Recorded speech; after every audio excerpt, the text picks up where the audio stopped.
Hey everybody, back again having some small issues with the Impala.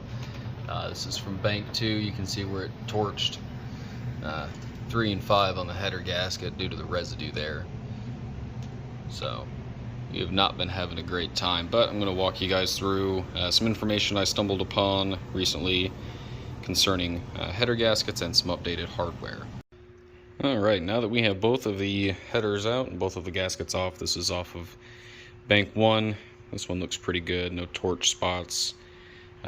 Unfortunately, this was the easier side to get off, but this side is much worse to do plugs on. So while all this stuff is out of the way and the O2s are disconnected and the mid pipes are just hanging there, I'm going to go ahead and take the opportunity. I refreshed the plugs on this a couple years ago, but I'm going to go ahead and throw a new set. And I know those wires are good since I put those in, I don't know, maybe 2 years ago. Alright, so now that the mid pipes are disconnected, O2s came out with bank 1. This was much easier to pull than bank 2 with the car on the ground because I'm a moron and didn't lift it up. But these are the headers I've been running in the car for the past 4 years.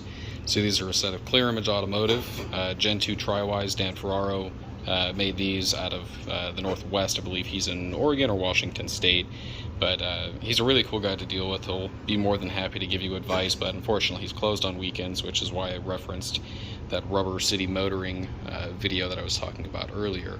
So these are, again, a Tri-Wise, so these are a fairly gasser-ish style header, I guess, in comparison to traditional 4-in-1 long tubes like I have on the GTO or like a lot of LS swap guys will run on the B-bodies.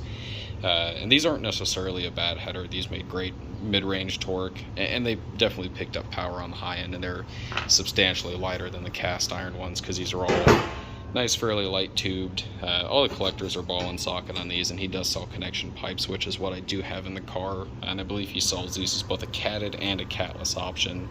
But don't tell the EPA that, because then they'll fuck with them and put them out of business. My biggest complaint with these was the hardware that came with them. So this is, I believe, a 10mm, or it's a 3/8 actual head.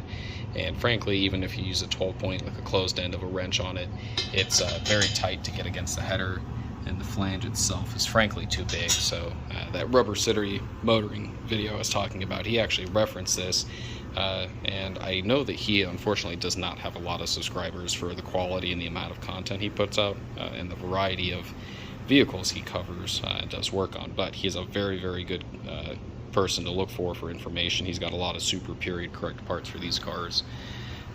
So we're gonna go ahead and get the new hardware out and the new gaskets. We'll talk about those for a second, and we'll get to putting this back together and firing it back up.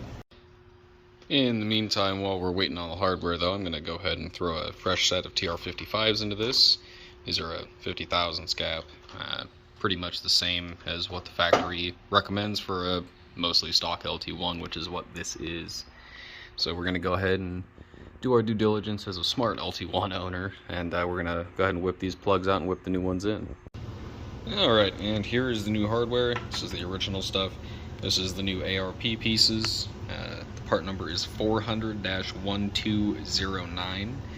It's 5/16 head instead of a 3/8 like the previous hardware was, so hopefully that'll give me a little bit more access with the wrench. I also went ahead and got a hold of the same Remflex 2042 header gaskets that Rubber City Motoring recommended.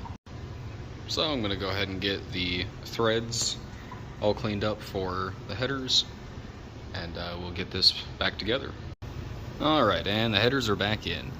Still need to torque down some of the hardware, as you can see. Some of them aren't completely tight yet, but I was a moron and only grabbed a ratcheting 5/16 wrench. So I need to get an actual box end 5/16 that's a non-ratcheting, so that way I can get in between the tighter spaces that I couldn't get with a ratchet and a 3/8 inch 5/16 socket. But thankfully things went pretty smooth. These ones went in a lot easier, a lot smoother than the old 3/8 bolts, except for I did unfortunately wreck a plug, so I did have to go grab one new TR55 and throw that in the car. But after that, it's all just minor reassembly, reconnecting the mid pipes and putting the O2 sensors back in and getting those plugged back in. So yeah, hopefully this helps somebody. If you haven't already seen the Hoagie's Garage video, then I would highly recommend checking out their channel. Even though he doesn't have an SS anymore, there's a plethora of very useful low buck information on there that would probably help somebody else out.